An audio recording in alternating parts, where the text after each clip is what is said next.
Good evening, visitors. Welcome to the Australian War Memorial's last post ceremony. My name is Dan Hiscock, and joining us today from the Australian Army is Warrant Officer Class 1 Joanne Davey. We welcome the veterans who have served, those still serving, and the families that love and support them. The live stream of this ceremony is made possible by the Returned and Services League of Australia and the RSL and Service Clubs Association. We welcome those members who are watching the broadcast of this ceremony across Australia. During this evening's ceremony, wreaths will be laid at the base of the pool of reflection by visitors to the memorial. If you're able, please stand and join in singing the national anthem.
If you wish to and you're able, please be seated.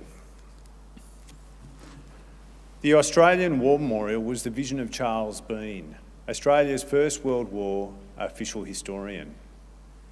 Bean landed with the Australian troops on Gallipoli and stayed with them at the front through to the end of the war. The idea of this national memorial and museum came to him at Pozières, France, in the depths of the bloody fighting of 1916.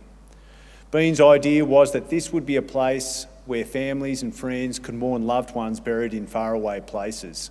It would also be a place that could help all Australians understand what these men and women had endured and what they had done for us. Bean's vision, to which we remain true, is best expressed as inscribed in the entrance to the memorial's galleries. Here is their spirit in the heart of the land they loved, and here we guard the record which they themselves made. Tonight, we will read the story behind just one of those on the Roll of Honour, which lists the names of more than 103,000 men and women who have given their lives for us in war and on operations for more than a century. But first we present a lament. Flowers of the forest.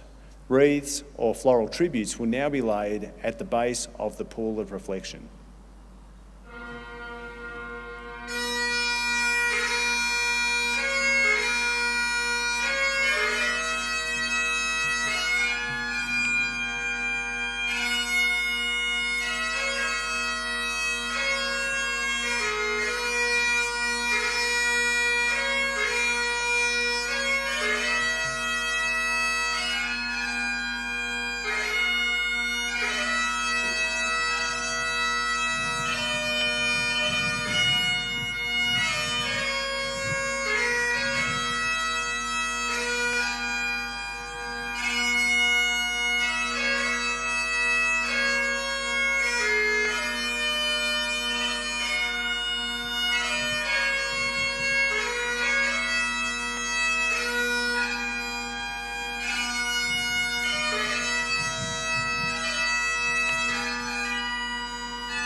Today we remember and pay tribute to Corporal Ivor Martin Whitehouse.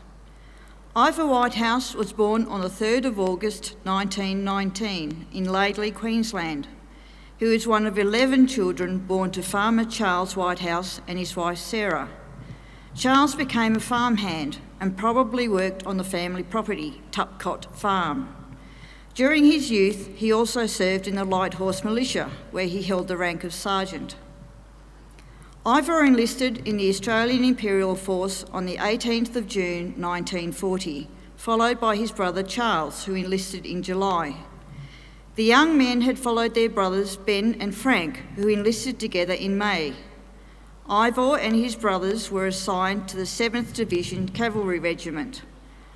Ivor trained briefly at Enoggera in Queensland before being moved to Canberra in New South Wales, where he was trained in the operation of Vickers light tanks and machine gun carriers. In November 1940, Ivor Whitehouse and his comrades were granted 10 days of leave before being sent to the front. The Whitehouse brothers were presented with wristlet watches at a farewell party in their hometown of Laidley.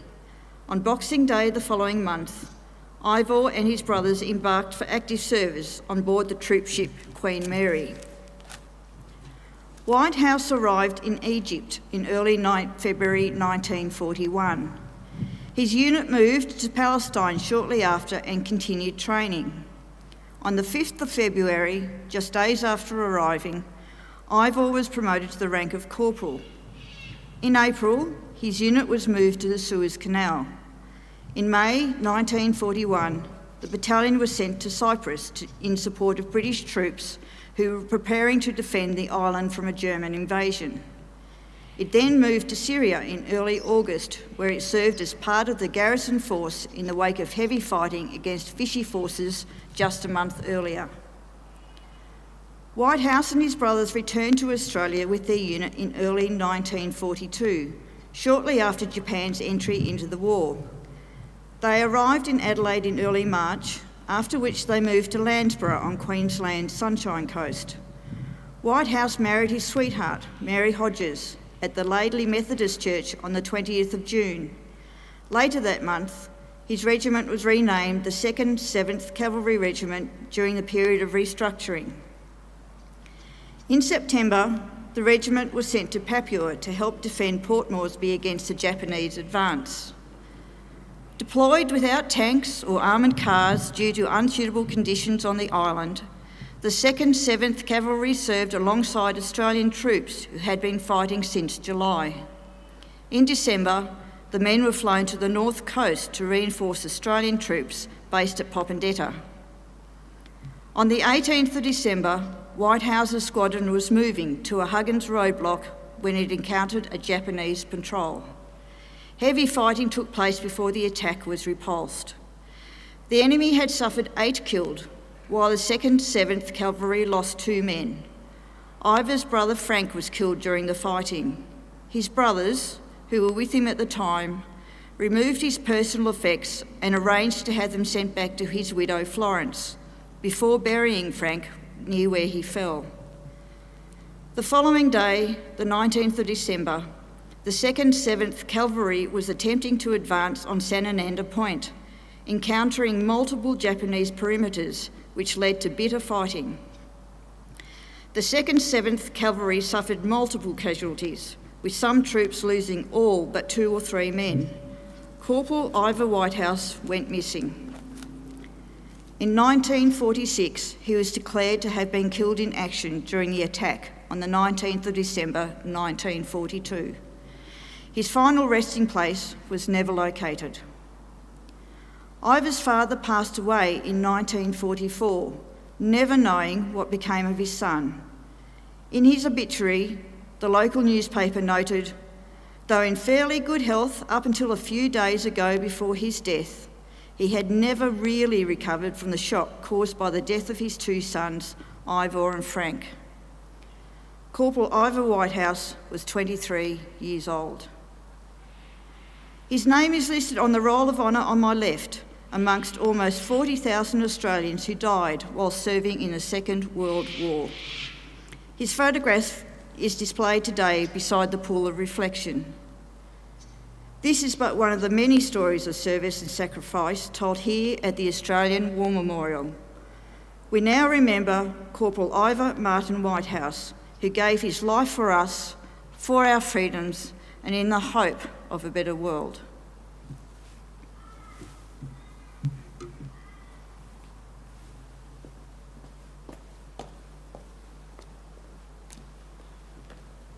Please be upstanding for the reading of the ode and sounding of the last post. They shall grow not old as we that are left grow old.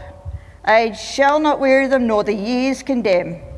At the going down of the sun and in the morning we will remember them. We will remember them.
Lest we forget. Lest we forget.